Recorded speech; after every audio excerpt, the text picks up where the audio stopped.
2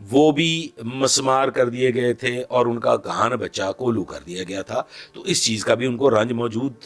اب تیسری بات جو انتہائی امپورٹنٹ ہے کہ حال ہی میں ان کو سزائیں ہوئی ہیں جس میں مرتضیٰ ڈوگر جو ہے وہ اپنے طور پہ کوشش بھی کرتا رہا کہ ہماری صلح ہو جائے، لیکن وہ صلح نہیں ہو سکی.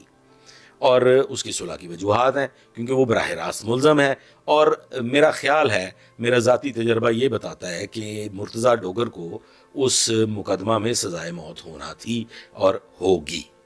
اب جیسے کہ نوید جمیل جو ہیں ان کا قتل ہو چکا ہے، تو اب جو پیروی ہے وہ مرتضیٰ ڈوگر کے سلسلہ میں شاید پہلے کی نسبت اتنی پاورفل نہیں رہے گی، کمزور ہو جائے گی. لیکن بہرحال یہ ایک مفروضہ ہے، میں اس پہ گفتگو نہیں کرنا چاہوں گا.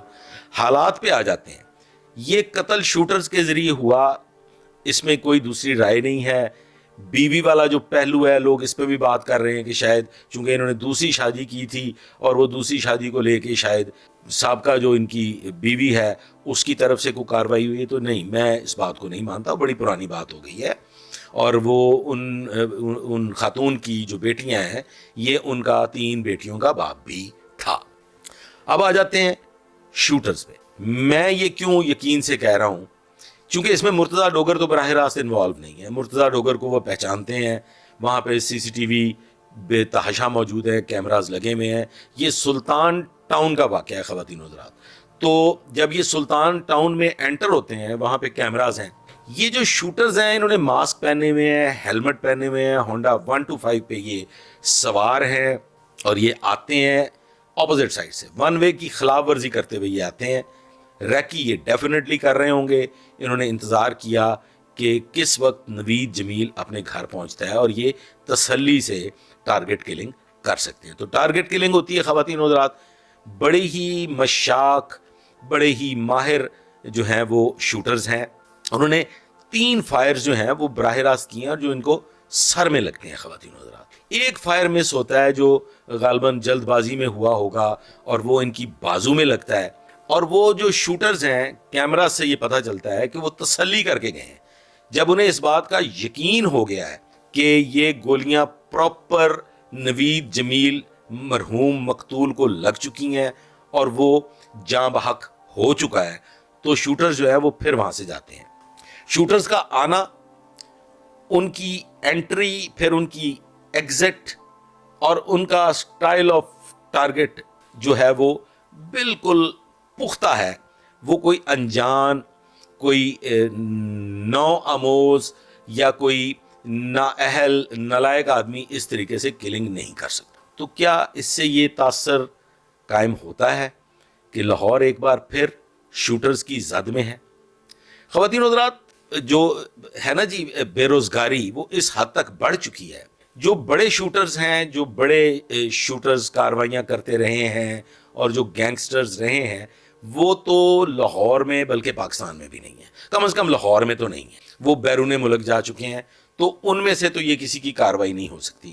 لیکن چونکہ ہیں شوٹرز، کاروائی شوٹرز کی ہے، تو یہ ایک لمحہ فکریہ ہے کہ جب بھی آپ نے کسی قتل میں، جیسے کہ سابقہ معاملے میں بھی دیکھا گیا جب ٹیپو ٹرکاں والا اور بلاج وغیرہ کے معاملات ہوئے، تو اس میں بھی شوٹرز جو تھے ان سے مدد حاصل کی گئی اور وہ شوٹ آؤٹ جو ہوا ہے وہ بذریعہ شوٹر ہوا، ہائر کر کے یہ کاروائی کروائی گئی. تو اس قتل میں بھی خواتین و حضرات یہ کاروائی جو ہے یہ شوٹرز کے ذریعے ہوئی. مرتضیٰ ڈوگر نے ڈیفینیٹلی شوٹرز کو ہائر کیا ہوگا چونکہ ان کے پاس اور کوئی راستہ نہیں تھا. ان کا بھی کھانا خراب ہو چکا تھا. کزن جو قتل ہوتا ہے نوید جمیل کا، اس کی پیروی اتنی مضبوط تھی اور وہ لوگ، یہ نوید جمیل وغیرہ اتنے سٹرونگ لوگ تھے، نوید جمیل اسپیشلی اور ان کے والد صاحب بھی، کہ پھر ڈوگروں کی ان کے آگے کوئی نہیں چلتی تھی. اور پھر لائر ایک اور بہت بڑا ایج ہے کہ لائر ہونے کی حیثیت سے عدالتوں میں تو ان کی سنوائی نہیں ہوتی تھی. تو پھر انہوں نے یہ فیصلہ کیا ہوگا کہ نوید جمیل جو ہے اس کو کسی بھی طریقے سے راستے سے ہٹا دیا جائے اور یہ کاروائی بذریعہ شوٹرز نوید جمیل کے مخالف گروپ ڈوگر گروپ نے کی ہے اور اس میں میری ذاتی معلومات کے مطابق 100% مرتضیٰ ڈوگر جو ہے وہ انوالو ہے، اور یہ کارروائی مرتضیٰ ڈوگر کے ذریعے کروائی گئی ہے۔ یہ ایک بہت بڑا مسئلہ ہے، ایک ایشو ہے کہ بے روزگاری کی وجہ سے شوٹرز ابھی بھی مل جاتے ہیں، اویلیبلٹی ان کی ہے، لیکن دوسری جانب خوش آئند بات یہ ہے کہ پولیس بڑی محنت کر رہی ہے، بڑی جو ہے وہ اس میں خصوصی کوشش کی جا رہی ہے۔ ایس ایچ او چونگ کی جانب سے بھی، ناصر حمید ایس ایچ او چونگ ہیں، بڑے ماہر پولیس آفیسر ہیں، پھر اس طرح سے جو چونگ کے ڈی ایس پی چونگ ہیں سی آئی اے کے، وہ بڑے ماہر پولیس آفیسر ہیں، فاروق اصغر اعوان۔ تو ان دونوں صاحبان کی جانب سے اس میں بڑی محنت کر رہے ہیں وہ، اور مجھے کبھی یقین ہے کہ جیسا کہ سی سی ٹی وی فوٹیجز بھی مل چکی ہیں اور ان کی انٹری ایگزٹس بھی کلیئر ہو چکی ہیں، اور اس کے علاوہ بھی آگے کافی پیش رفت ہے، تو امید ہے کہ چند دنوں میں یہ شوٹرز جو ہیں منطقی انجام تک پہنچیں گے۔ اس میں کوئی امر مانے نہیں ہے۔ لاہور پولیس کی کارکردگی پر، لاہور پولیس کی قابلیت پر کوئی شک نہیں کیا جا سکتا، لیکن جو مفروضے ہیں وہ انشاءاللہ تعالیٰ دم توڑیں گے۔ نہ تو یہ کوئی پراپرٹی کا مسئلہ نظر آ رہا ہے، چونکہ نوید جمیل کا کسی کے ساتھ کوئی پھٹا نہیں ہے۔ نوید جمیل نے نہ تو کسی کے پیسے دینے ہیں، نہ کبھی کسی کے پیسے مارے تھے، اور نہ ہی اور کوئی اس طرح کا نوید جمیل کی کوئی چیز سامنے آئی ہے کہ وہ کوئی قبضہ مافیا تھا اور کسی دیگر قبضہ مافیا کے ساتھ اس کا کوئی تنازع تھا۔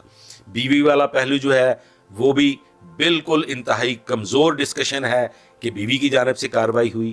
یہ کارروائی 110% مخالف گروپ جس نے نوید جمیل کے کزن کو قتل کیا تھا، ڈوگر برادران، تو یہ مرتضیٰ ڈوگر جو کہ مفرور ہے 2018 سے پی او ہے، یہ اسی نے جو شوٹرز ہیں وہ ہائر کیے ہیں، اور یہ کارروائی بذریعہ شوٹر کی گئی ہے۔ امید ہے آپ کو بہت سی چیزیں جو ہیں وہ اس قتل کی نسبت علم میں آ گئی ہوں گی، اور بہت سارے جو سوالات ہیں ان کے جوابات بھی مل گئے ہوں گے۔ انشاءاللہ تعالیٰ اس میں جو بھی آگے پیش رفت ہوگی، جو بھی کارروائی آئندہ ہوگی، وہ بھی آپ کے گوش گزار کی جائے گی۔ دعا میں یاد رکھیے گا۔ اللہ حافظ۔